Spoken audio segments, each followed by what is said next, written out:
তারা এতটাই অপরাধ করেছে, ভোট দর্শন, ভোটদান করার পরে এই দেশে মানুষের সামনে মুখ দেখানোর সৎসাহস তাদের নাই। সৎসাহস নাই বলেই তো তারা পালিয়ে গেছে।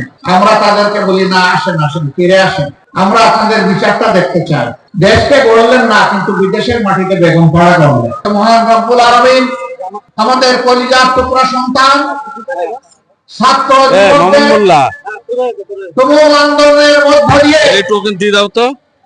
আপামর জনগণের সহযোগিতায় আল্লাহ তাআলা ফেসিবাদকে দুনিয়া থেকে বিদায় করেছেন, বাংলাদেশ থেকে বিদায় করেছেন।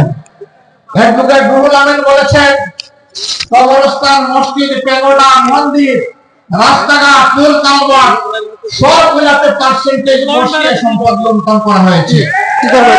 সম্পদ লুণ্ঠন করে তারা পালিয়ে গেছে। তারা এতটাই অপরাধ করেছে, ভোট দর্শন, ভোটদান করার পরে এই দেশে মানুষের সামনে মুখ দেখানোর সৎসাহস তাদের নাই। সৎসাহস নাই বলেই তো তারা পালিয়ে গেছে।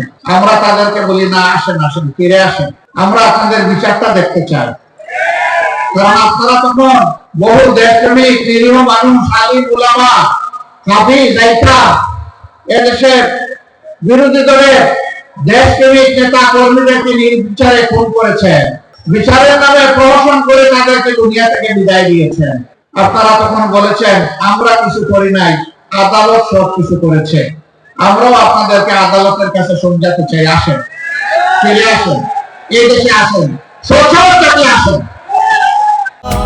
এখন এমনই ফুরফুরে মনে থাকবে সবাই। বসুন্ধরা টয়লেট্রিজ, ফুরফুরে মন সারাক্ষণ। যদি এই দেশ এবং মাটির প্রতি ভালোবাসা থাকে, যদি সত্যি দেশের মানুষকে ভালোবেসে থাকেন, তাহলে একা একা থাকেন না, একা থাকার দুঃখ বড় দুঃখা। চলে আসেন, আমাদের কাছে আসেন, আমরা কাশিমপুরে আপনাদেরকে ভালো দেখা করব। এই কাশিমপুরের ভাত আল্লাহ আমার কপালে জুটায়নি, যদিও আমি বারবার জেলে গিয়েছি। জেলের ভাত আমার কিন্তু কিসমতে আসেনি। তো লোকেরা আমাকে জিজ্ঞেস করে, আপনি এতদিন বছরের পর বছর জেলে থাকলেন, আপনি জেলের ভাত খান নাই? আমি বললাম না, আমি 12 বছর আগে ভাত এবং রুটি খাওয়া ছেড়ে দিয়েছি, তো এই জন্য জেলের ভাত আমার কিসমতে উঠেছে।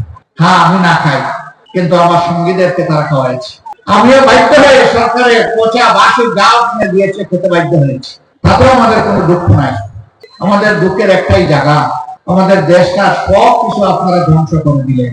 আমাদের শিক্ষা ব্যবস্থা, স্কুল, কলেজ, ইউনিভার্সিটিকে মুঘল বাহিনীর হাতে তুলে দিলেন। আমাদের উন্নয়নকে আপনারা লুটেরাদের হাতে তুলে দিলেন।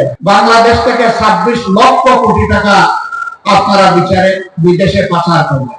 দেশকে গড়লেন না, কিন্তু বিদেশের মাটিতে বেগম পাড়া করলেন। নির্বাচন ব্যবস্থাকে ধ্বংস করে দিয়ে এখানে যারা বসে আছেন, তাদের কমপক্ষে 40 লাখ মানুষ আমি বিশ্বাস করি গত 15.5 বছর তারা কোনো ভোট দিতে পারেনি। কি অপরাধ তারা করেছিল? প্রথম ভোটটা হলো মাননীয়তাকে ঘৃণা করে প্রত্যাখ্যান করলো ভোট কেন্দ্রের সামনে। নিরীহ প্রাণীরা মনের শান্তিতে ঘুমায় থাকলো। আমি এই প্রাণীগুলোর নাম নিচ্ছি না, তখন পত্র পত্রিকা এবং মিডিয়ায় সেগুলো উঠে এসেছে।